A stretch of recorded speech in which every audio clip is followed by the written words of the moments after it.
नमस्कार, मैं हूं विशाल यादव। इतिहास में पहली बार होगी ईवीएम मशीन की जांच। अदालत ने दे दिया है आदेश। प्रधानमंत्री नरेंद्र मोदी की खटिया खड़ी हो गई है। दोस्तों, बहुत बड़ी खबर सामने आ गई है। चुनाव आयोग में दहशत फैल गई है। यहां तक कि ज्ञानेश कुमार की धज्जियां उड़ गई हैं, क्योंकि अदालत ने खुद कहा है कि ईवीएम मशीन की जांच होगी। हम सभी लोगों को मालूम है कि लंबे समय से हम सभी लोग ये मांग कर रहे हैं कि ईवीएम मशीन को बैन कर दिया जाए। जब दुनिया में बड़े बड़े देश बैलेट पेपर पर मोहर लगा रहे हैं, तो भाई हम ईवीएम से चुनाव क्यों लड़ रहे हैं? ईवीएम हटाइए, देश बचाइए। बड़ी बड़ी मुहिम चल रही है। यहां तक कि सड़क पर लोग उतरे, संसद में भी शोर है और ये कहा जा रहा है नरेंद्र मोदी चोर है, क्योंकि वोट चोरी की जा रही है, ईवीएम मशीन को हैक किया जा रहा है। लेकिन ये चुनाव आयोग, जिसे दलाल आयोग कहा जा रहा है, दलाल आयोग कह रहा है कि ईवीएम हैक हो ही नहीं सकती। लेकिन दोस्तों, बड़ी खबर है, आज कोर्ट ने कहा है कि जाइए ईवीएम मशीन लेकर आइए, ईवीएम मशीन की जांच की जाएगी। और दोस्तों, जैसे ही ईवीएम मशीन में कुछ गड़बड़ी निकलती है तो ईवीएम मशीन को बैन कर दिया जाएगा। यह खबर भाजपा के लिए बिल्कुल भी अच्छी नहीं है।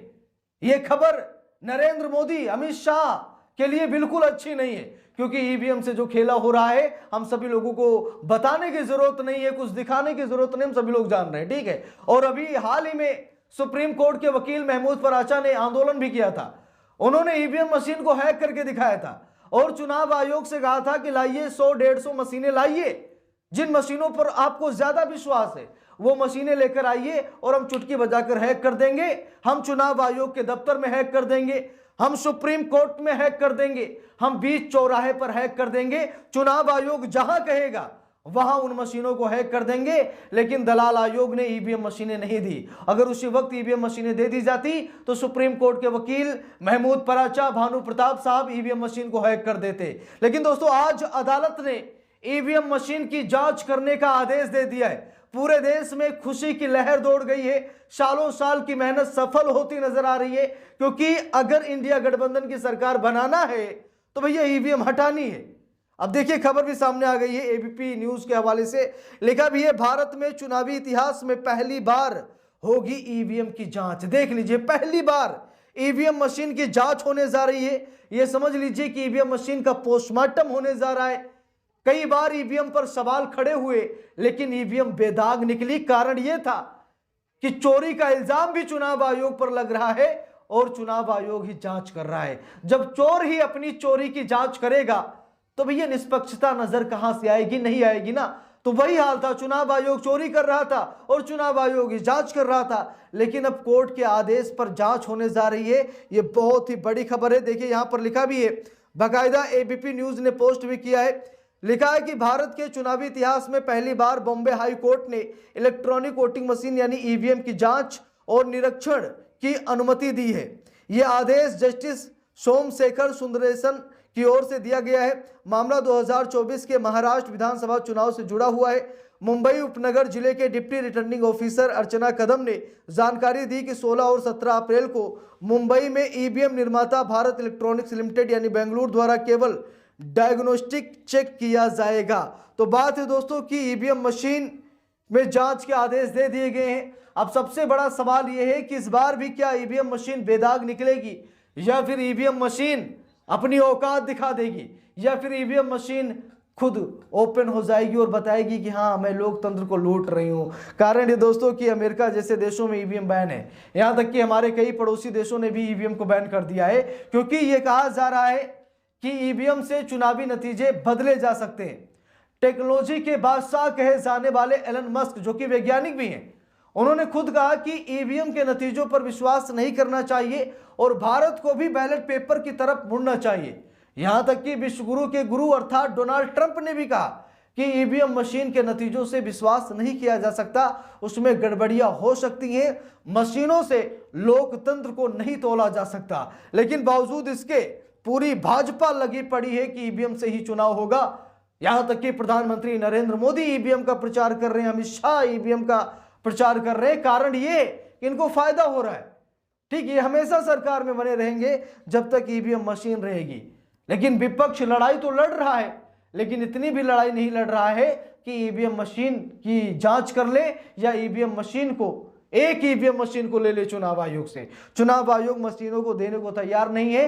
अरे वही चुनाव आयोग है, जब ईवीएम मशीन नई नई आई थी तो चुनाव आयोग ने कहा था अगर किसी में हिम्मत है तो आए और ईवीएम मशीन को हैक करके दिखाएं। कोई नहीं गया, जो गया भी हैक नहीं कर पाया क्योंकि नई नई टेक्नोलॉजी थी, लोग समझ नहीं पाए। लेकिन अब चुनाव आयोग नहीं कहता है कि जिसमें हिम्मत है आए और ईवीएम मशीन हैक करके दिखाएं, क्योंकि चुनाव आयोग को मालूम है कि अब लोग हैक कर देंगे।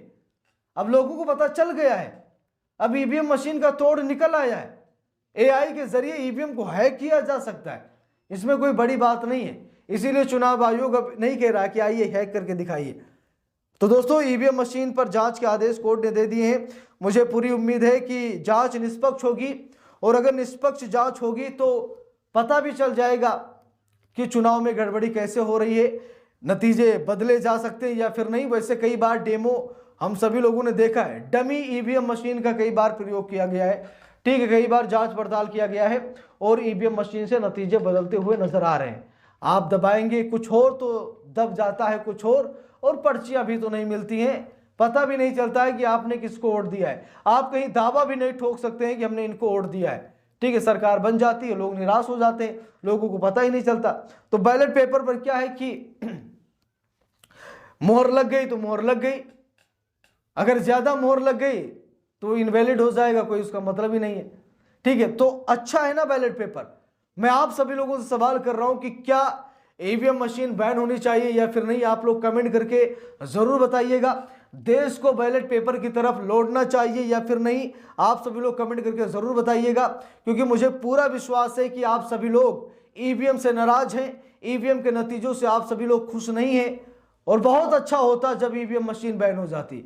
अब सबसे बड़ा सवाल यह है कि बॉम्बे हाई कोर्ट ने आदेश तो दे दिया है, लेकिन क्या इसकी जांच सही दिशा में होगी, क्या सही दिशा में जांच कराई जाएगी?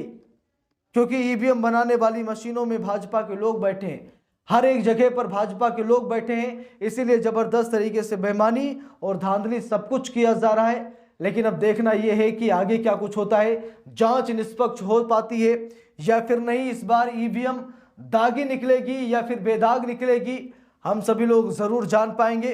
तो दोस्तों, मुझे उम्मीद है कि आप लोग कमेंट बॉक्स में जानकारी जरूर देंगे कि ईवीएम हटनी चाहिए या ईवीएम रुकनी चाहिए। कमेंट करके जरूर बताइएगा। वीडियो को ज़्यादा से ज़्यादा लोगों तक शेयर कीजिएगा। अगर आप लोग चैनल पर नए हैं, सब्सक्राइब करके सपोर्ट कीजिएगा। मुझे पूरी उम्मीद है कि ईवीएम मशीन ज़रूर बैन होगी, आज नहीं तो कल होगी। जब समूचा विपक्ष सड़क पर उतरेगा तब तो ज़रूर होगी। तो हम लोगों में विश्वास हमेशा बनाकर रखना चाहिए कि आज नहीं तो कल ईवीएम बैन ज़रूर होगी। तो इस पूरे मामले पर जो भी आपकी राय है कमेंट करके बताइएगा। मिलते हैं दूसरी वीडियो में, तब तक के लिए बहुत बहुत धन्यवाद।